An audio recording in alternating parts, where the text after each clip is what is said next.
Só esperar o pessoal entrar aqui.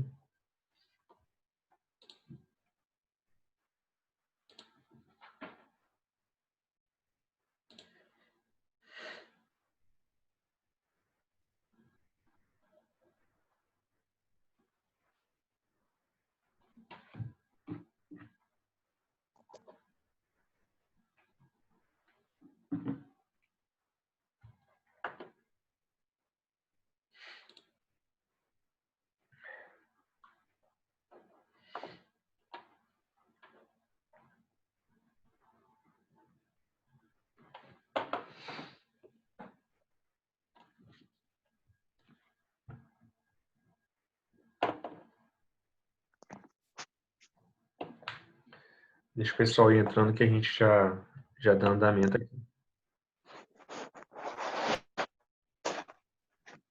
Então, gente, aqui nessa imagem, a gente consegue ver o antibiograma. E aí, o que é cada estruturazinha dessa, né? Aqui, ó. O que está em volta. Deixa eu pegar uma cor melhor. Ó, vou circular aqui. Essa estrutura mais externa aqui, ó, que eu circulei. Estou circulando aqui em volta. É a placa de Petri, né? O que está aqui no meio, isso tudo aqui que está aqui dentro, é um meio de cultura. Geralmente, um meio de cultura para antibiograma, ele é o agar Miller-Hinton. É um agar específico para realizar um antibiograma. E aí, aqui, ó, nessas bolinhas aqui, que eu estou sinalizando, são os discos de antibiótico. Então, cada antibiótico, ele está sendo testado em cada disquinho desse. Então, aqui é um tipo de antibiótico. Deixa eu tirar esses riscos. Aí. Então, ó, aqui é um antibiótico, aqui é outro antibiótico, outro antibiótico. Cada antibiótico é representado em um disco aqui. Nitrofurantoína, ampicilina, ceftriaxona, amoxicilina e por aí vai. Aqui eu falei rápido. Mas aí são testados vários antibióticos contra essa bactéria. E aí observem aqui que a bactéria ela é espalhada nesse meio de cultura e depois é jogado esse disco. Então, o conteúdo do disco ele vai disseminar nesse meio de cultura e aí promovendo a abertura desses halos. Entendeu? Que é o quê? Esses halos aqui, ó, que foram formados, significa que a bactéria não conseguiu crescer nesse ambiente. Então, é uma bactéria que é considerada sensível. Entendeu?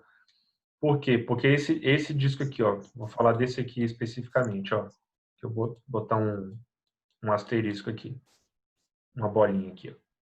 Esse em específico, ele foi inserido o disco de antibiótico, entendeu?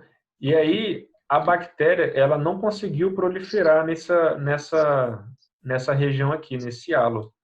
Então, ela é considerada sensível porque ela conseguiu combater e evitar o crescimento. Já essa bactéria aqui, por exemplo, que eu estou circulando agora, não tem nenhum halo, não teve nada. Então, a ação desse antibiótico, ela não conseguiu matar as bactérias. Entenderam? Então, isso torna ela uma bactéria, um antibiótico resistente. Se eu tomar esse antibiótico aqui, eu não consigo identificar qual que é pela imagem, mas cada disco ele tem uma sigla, né, que identifica qual é o antibiótico. Então, se ele não teve, se não formou o halo, então é um antibiótico resistente. Tá bom?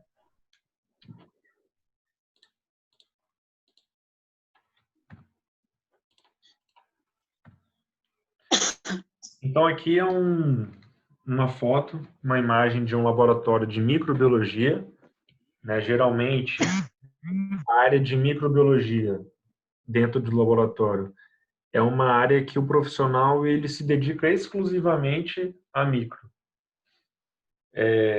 Por que eu digo isso? Na prática, né? O que a gente observa?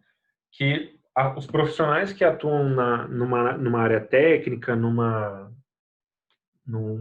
em análises clínicas, o profissional ele pode rodar ali hemato, bioquímica, imuno, urinálise, parasito, ele pode fazer um ou dois ou mais setores.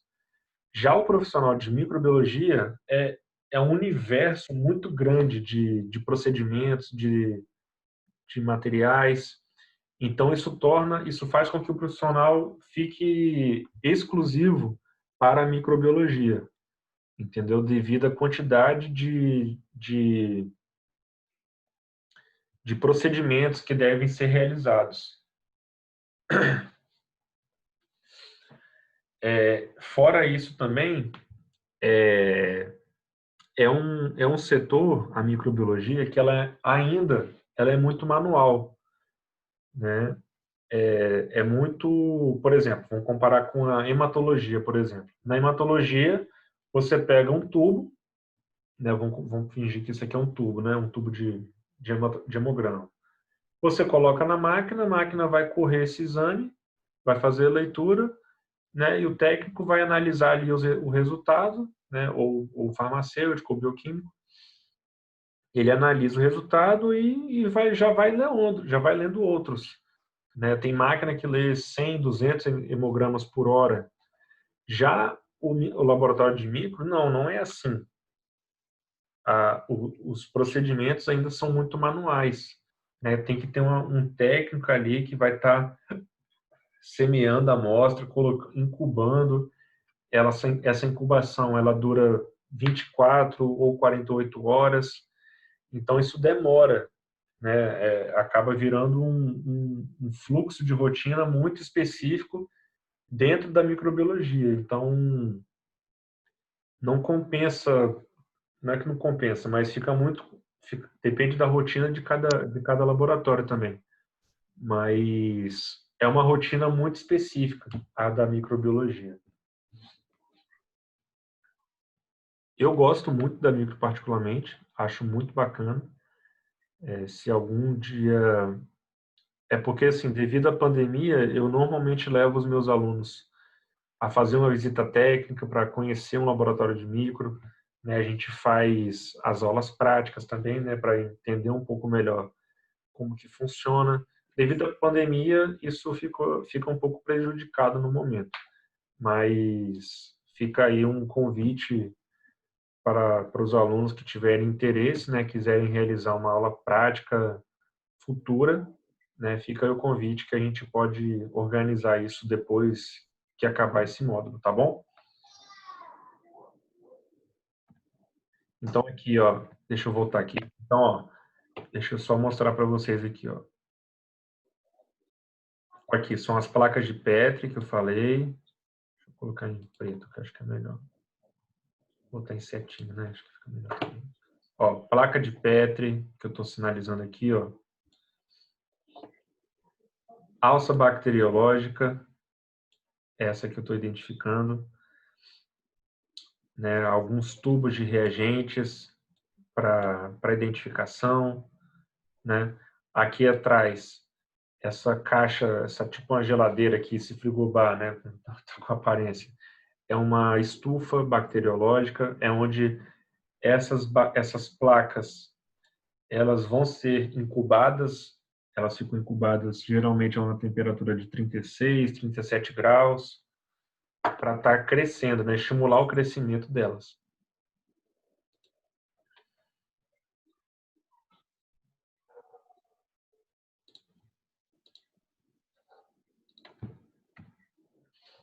Aqui dentro, né, é uma capela, né, de fluxo laminar. Ela vai fazer o quê?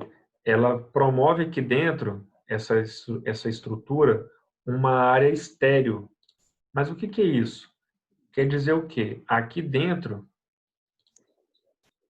dessa, dessa estrutura, ela promove um fluxo de ar, é até meio louco dizer, né? Que fala, mas ela promove uma estrutura, uma forma que tudo que eu estou mexendo ali, ela está ausente, não existe nenhum tipo de micro-organismo de bactérias, de fungos, de vírus, não tem nenhuma estrutura ali que pode contaminar a minha amostra. Então, isso ajuda fortemente para eu evitar alguma contaminação. Aliás.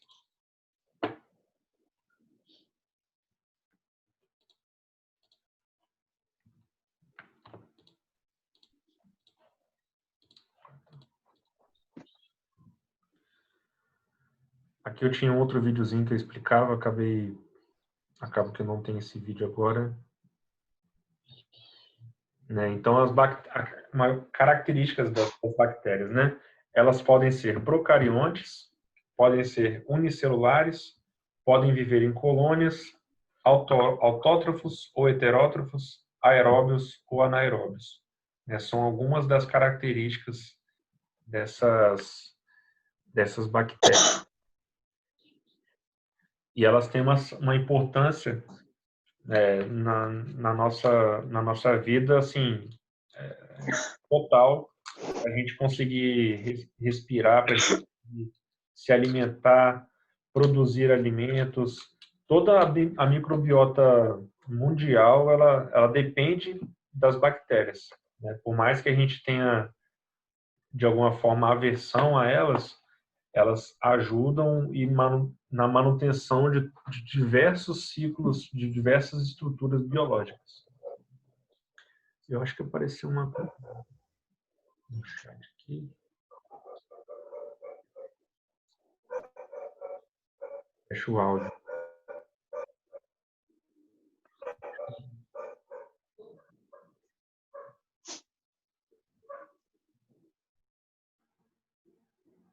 Aí. Então, as bactérias elas podem atuar tanto na saúde pública, produção de alimentos, procedimentos estéticos, uso de microbiotas, né, alimentos microbióticos, fertilização de solo, associação com outros seres vivos, né? Nós, por exemplo, no nosso intestino, existem milhões, zilhões de bactérias no nosso intestino que ajudam na metabolização dos nossos alimentos, na formação do nosso bolor fecal. Então, isso são diversas associações. Biotecnologia também é uma área de atuação. Então, assim, eu estou falando apenas alguns exemplos de áreas de atuação. Inclusive, a microbiologia clínica, né, que dentro de um laboratório.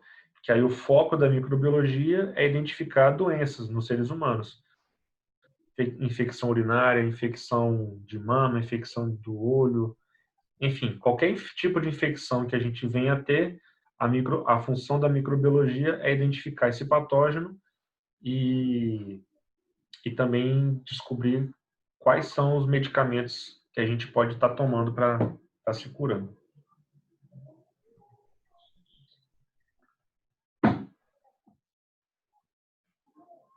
Gente, vocês estão gostando? Estou falando muito. Alguma dúvida?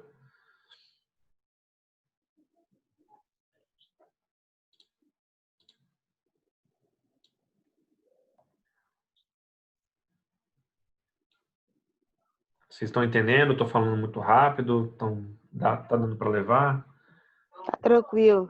Às vezes eu estou falando aqui, não sei se vocês estão entendendo. Podem me interromper a qualquer momento, tá?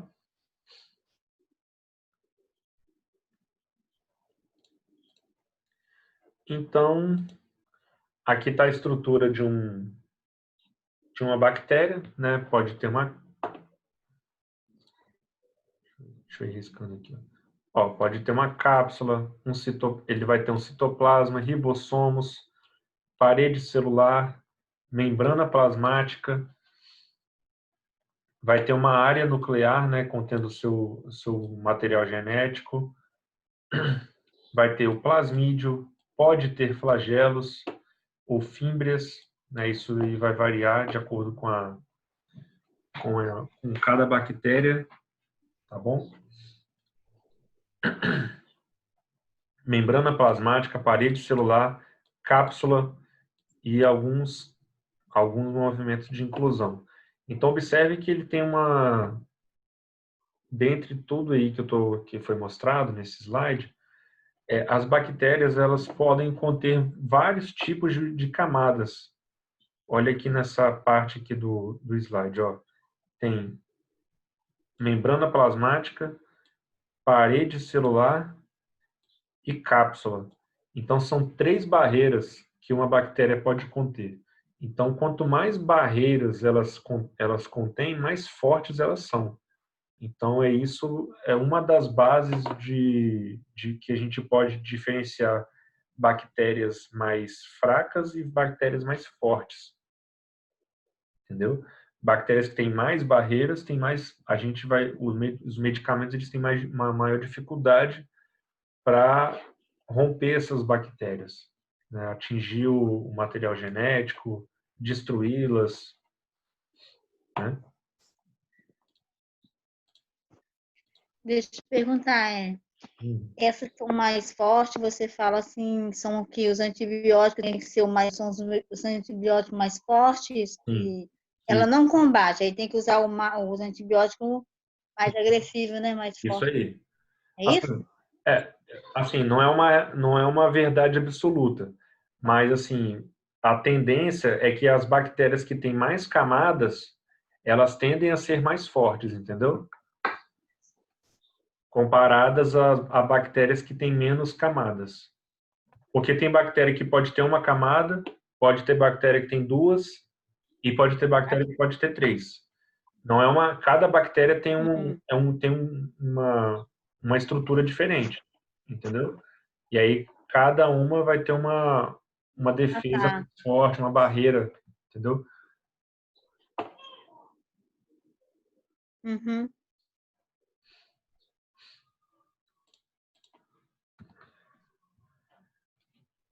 Então essa cápsula, né? Ela aumenta a virulência. A virulência é o que que é? É a capacidade dela de ser forte, né? De comprometer o paciente. Essa virulência não está associada a vírus. E não é nada disso. Virulência é a capacidade dela de ser uma bactéria forte e causar um dano ao paciente.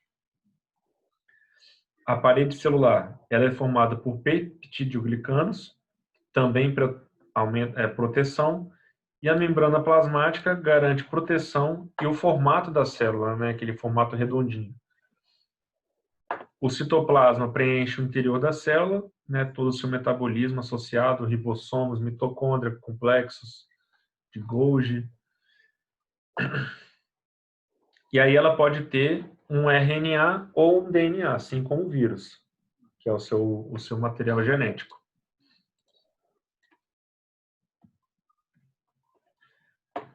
Então, na bactéria também existem os ribossomos, né, que está relacionado à produção de proteínas.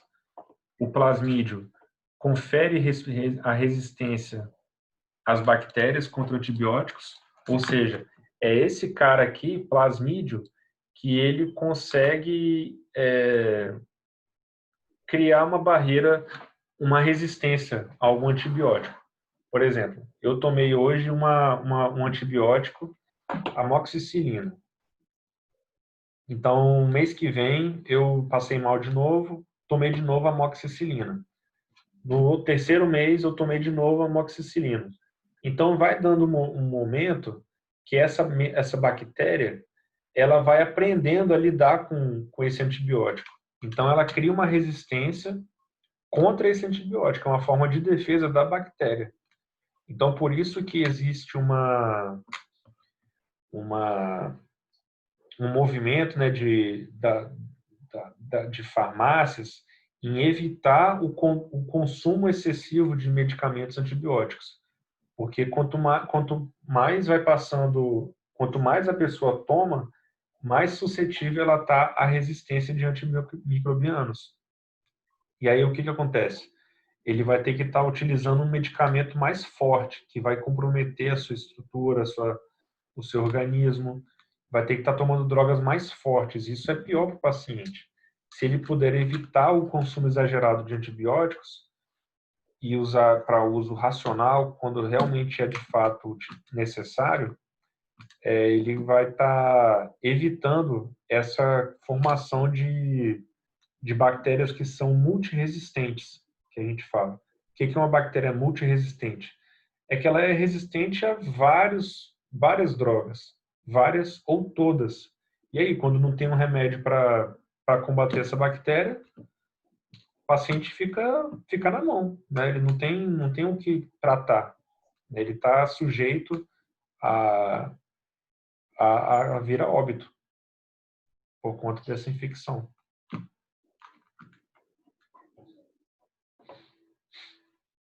O flagelo. Acho que tem alguma coisa aqui falando. O flagelo, né? Algumas bactérias têm, outras não têm, né? Isso é opcional, né? Cada uma tem uma estrutura, mas o flagelo consiste em dar movimentação às bactérias. E as fímbrias ou pile, né, são mais responsáveis por estar realizando a troca desse material genético.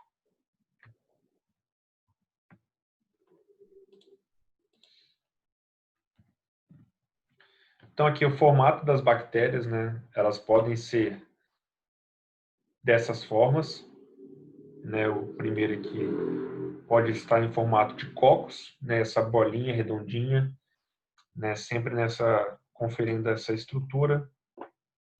Pode ser um bacilo, que aí tem esse formato mais achatado, né, mais alongado, é chamado de bacilo. Existe também as espiroquetas, que tem essa estrutura, né, mais alongada ainda, né, do que um bacilo. Elas são mais espirais também, né? Espirilos, que tem esse formato de bacilo também um pouco mais alongado, e tem alguns cílios também, alguns flagelos. E o vibrião, que tem também essa estrutura característica.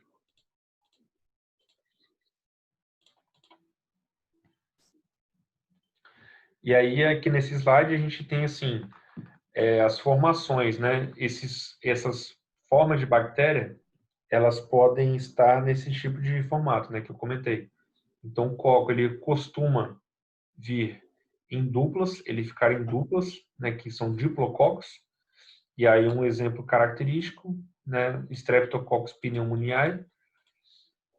Nesse caso aqui, são vários cocos enfileirados, né, são chamados de streptococcus, né, que é o quê? É um coco atrás do outro. Observa na imagem. Deixa eu tentar aproximar aqui.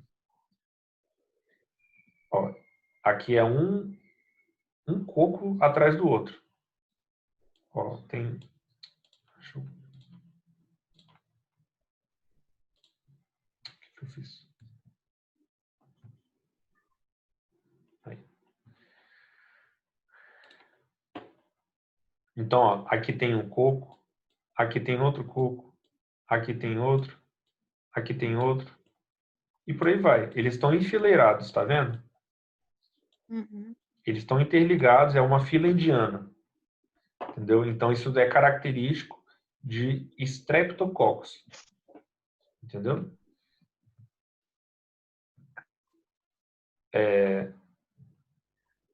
Da mesma forma,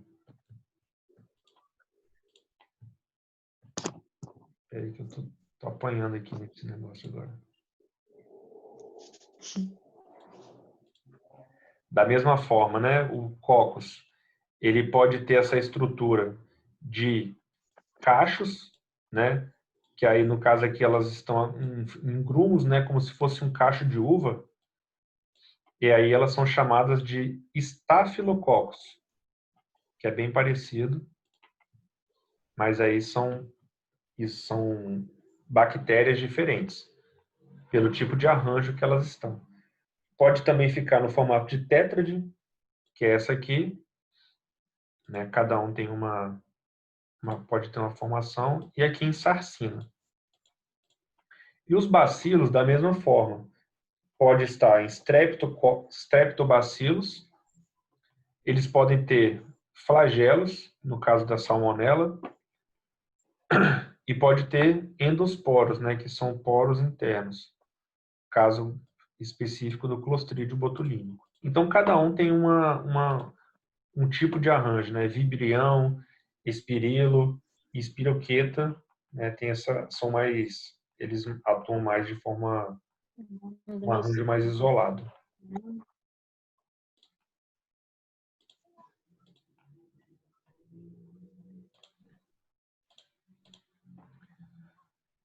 Então, dentro de um laboratório de microbiologia, esses aqui são os principais agentes que a gente encontra dentro do laboratório.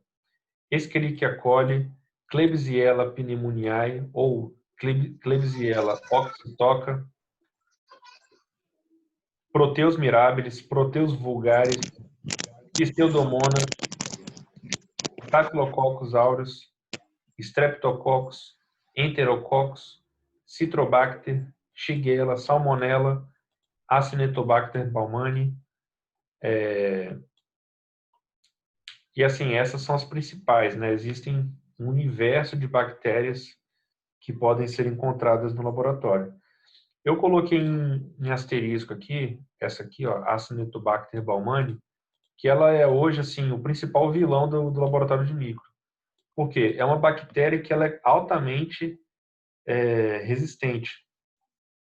O paciente que tem essa bactéria, o microbiologista ele tem que ter muita certeza para liberar um resultado com essa bactéria, por exemplo. Não que as outras não sejam importantes, mas essa aqui já está ligada assim, a um caso bem mais crítico e crônico do paciente.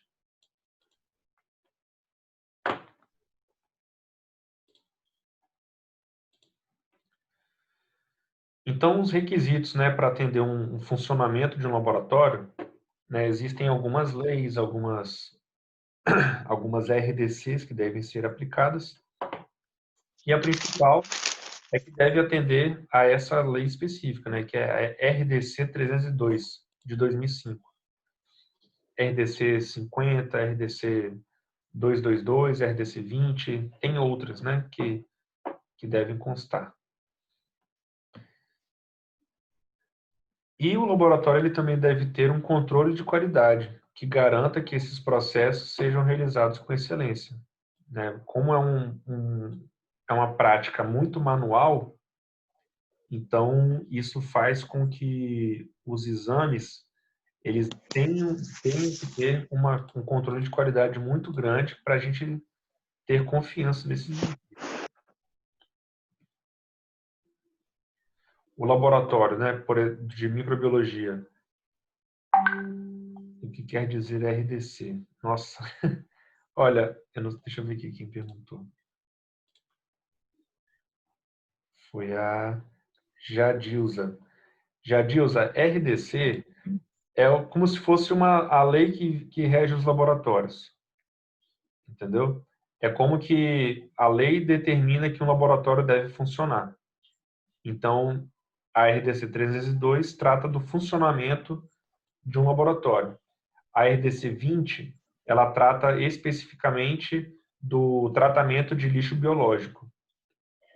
A RDC 50 fala sobre questões de biossegurança, como que deve ser. Então, são leis que o laboratório deve obrigatoriamente atender para estar exercendo a função de laboratório. Entendeu? Então, o laboratório de micro, ele deve ter um espaço próprio para as atividades de microbiologia. O que seria isso? É uma sala própria. Então, se o laboratório tem hemato, bioquímica, imuno, outros setores, tudo bem. Agora, se ele tiver um laboratório de micro, ele deve ter uma sala reservada exclusivamente para realizar exames de microbiologia. Por conta da questão da esterilização. Acabou o tempo de novo. Não, acabou não. Então, ele deve ser um ambiente altamente estéril, né? Como eu falei, no ar está presente de milhões de bactérias nas nossas mãos, em tudo que a gente toca, a gente corre um risco de estar contaminando os nossos exames. Então, ele deve ser um ambiente altamente controlado. E também deve haver uma baixa circulação de pessoas. Só pode entrar ali quem realmente atua diretamente na microbiologia, né, para evitar a contaminação de outras pessoas entrantes, circulação de ar. E uma das principais formas de desinfecção, né, é com hipoclorito ou álcool 70 nas bancadas, né, em todas as superfícies de trabalho, no início e no final do expediente. Sempre para estar mantendo o nível de limpeza do laboratório. Isso tem sido muito, muito mais evidente agora com a questão do coronavírus, né? Passa a limpeza de nossas... Quem chega da rua, né? Passa um hipoclorito na sola do pé, passa álcool na mão para evitar a propagação de vírus e bactérias. O Jesus perguntou.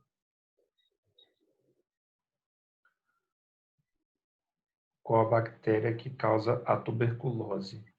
A bactéria que causa tuberculose é a do bacilo alcoácido resistente, que é... Ai, meu Deus, agora falhou o cabo da memória. Eu vou falar mais para frente disso. Mas eu tenho... Daqui a pouco eu vou falar dela, tá bom? Eu agora acabei me falhando a memória.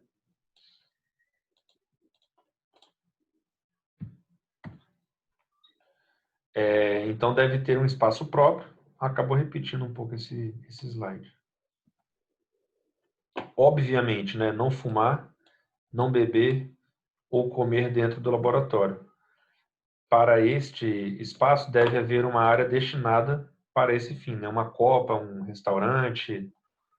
Eu coloquei isso, gente, porque, assim, parece até, não sei para vocês, mas parece até óbvio, né? Essa questão de não fumar, não beber, não comer.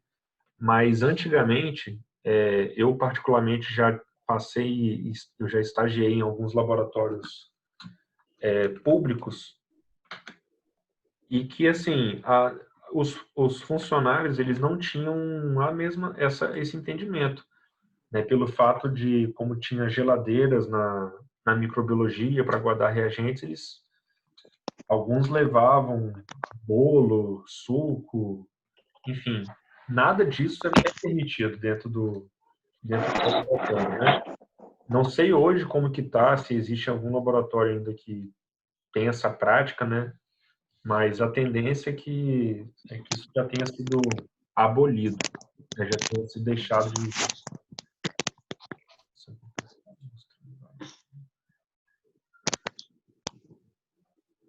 Então, isso é comum e já foi muito comum em outros laboratórios.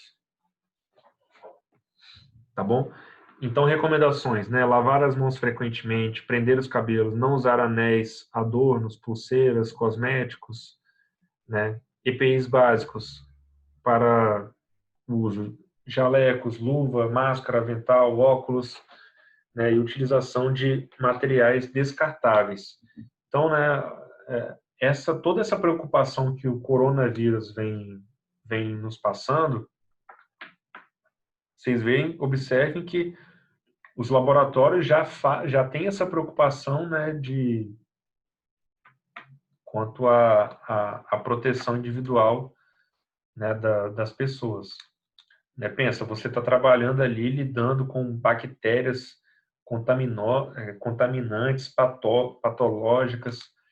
Então, se você, por exemplo, está com a mão contaminada de alguma bactéria e você não lava a mão, né, coça o olho, por exemplo, você está se autocontaminando, né? Então, assim, a pessoa que está no laboratório de análises clínicas, isso não só de microbiologia, mas de como um todo, ela tem que ter esse senso, que ela está numa área contaminada, né? Então, ela tem que ter o hábito de lavar as mãos frequentemente, passar álcool 70 quando sair dessa área, né? Evitar o máximo de agentes contaminantes, né? Trazer para você ou para sua família, né? Quando você chegar em casa, por mais como é que eu posso dizer? Por mais atrativo que seja, né, a gente chegar em casa e querer já cair no sofá, já querer cair na nossa cama, pense que você saiu de um ambiente totalmente contaminado, né, para sua casa. Então, assim, a sua roupa está contaminada, suas mãos, sua pele, seu cabelo, né? Por mais que vocês usem EPIs, né, esses materiais eles podem estar dentro nas nossas roupas, né, e pele. Então, sempre chegar e tomar um banho, né, para já se limpar já e ficar pronto para usufruir do descanso da sua casa.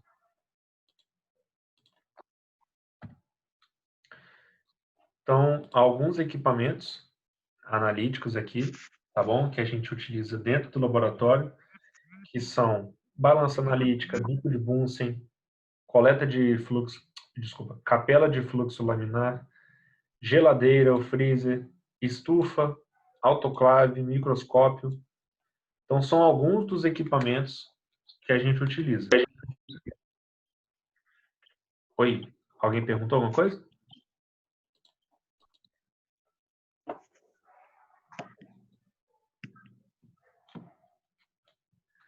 Então, gente, agora eu vou estar finalizando aqui nesse slide, tá bom?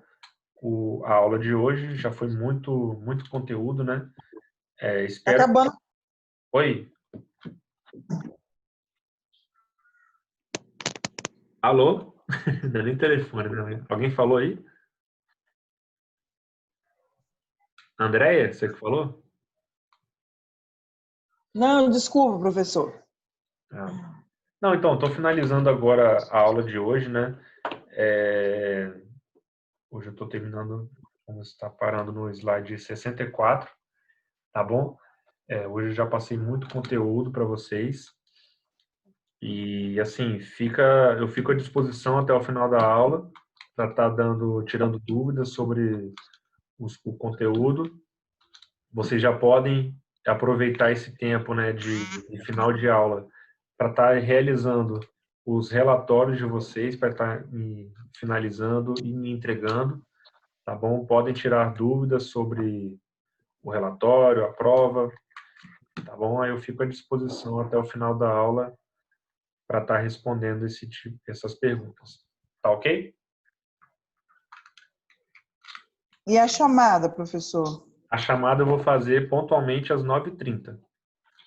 Vai ser sempre nesse horário, 9h30. Tá bom. Bom? Bom, gente, então é isso. Espero que vocês tenham gostado da aula de hoje, tá? É uma aula bem prática mesmo, que eu tento sempre abordar dentro de um laboratório. Né? A minha vontade é de levá-los a um laboratório para fazer uma aula prática, mas devido à pandemia, isso acabou comprometendo, né, a nossa presença física. Tá bom, gente? Então, um abraço, até a próxima aula, sexta-feira. Tá bom? E eu fico à disposição novamente no grupo para tirar dúvidas das nossas aulas.